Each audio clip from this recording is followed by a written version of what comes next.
സർവം കൃഷ്ണാർപ്പണമസ്തു. ഒരു കാലത്ത് ദൈവങ്ങൾ പോലും നടുങ്ങിയ ഒരു ശക്തി ഭൂമിയിൽ ജനിച്ചു. അവൻ്റെ പേര് രാവണൻ.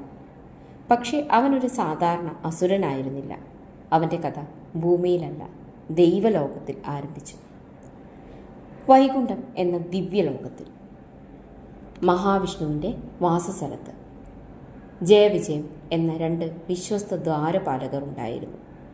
ഒരു ദിവസം മഹർഷികൾ മഹാവിഷ്ണുവിനെ കാണാനെത്തി. അവരെ തടഞ്ഞത് ജയവിജയന്മാരുടെ ചെറിയൊരു അഹങ്കാരമായിരുന്നു, ഒരു ചെറിയ പിഴവ് മാത്രം.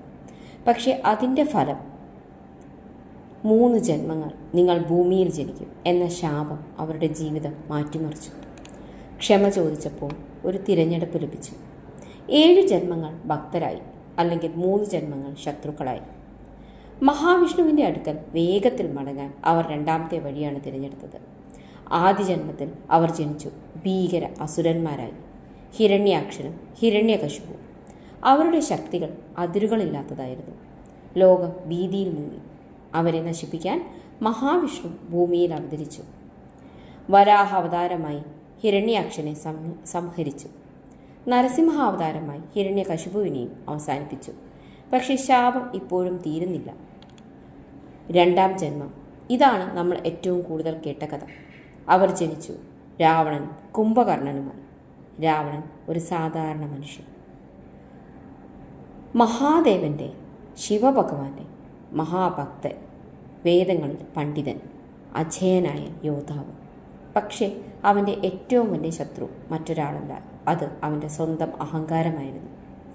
ശക്തി കൂടുന്തോറും അഹങ്കാരം വളർന്നു. ഒരു ദിവസം അവൻ സീതയെ അപഹരിച്ചു,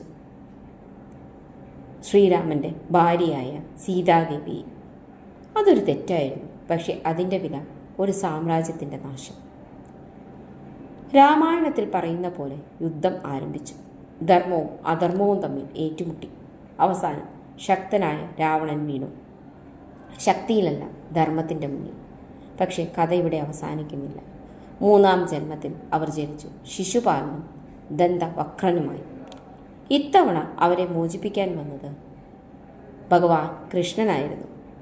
അവരുടെ മരണം ശാപത്തിൻ്റെ അവസാനമായിരുന്നു. 3 ജന്മങ്ങൾ, 3 പോരാട്ടങ്ങൾ, ഒരു ദൈവീക പദ്ധതി. ഇതിൽ നിന്നുള്ള സത്യം എന്താണ്? രാവണൻ ഒരു വില്ലൻ മാത്രമല്ല, ഒരു പാഠമാണ്. ജ്ഞാനമുണ്ടായാലും ശക്തിയുണ്ടായാലും അഹങ്കാരമുണ്ടെങ്കിൽ നാശമുറപ്പാണ്. ഇപ്പോൾ നിങ്ങൾ പറയൂ, രാവണൻ ശരിക്കും ദുഷ്ടനാണോ, അല്ലെങ്കിൽ വിധിയുടെ ഭാഗമായ ഒരു കഥാപാത്രമോ? കമൻറ്റിൽ എഴുതൂ. ഇഷ്ടപ്പെട്ടെങ്കിൽ ലൈക്ക്, ഷെയർ ആൻഡ് സബ്സ്ക്രൈബ് ചെയ്യാൻ മറക്കരുത്. സർവം കൃഷ്ണാർപ്പണമസ്തു. നന്ദി.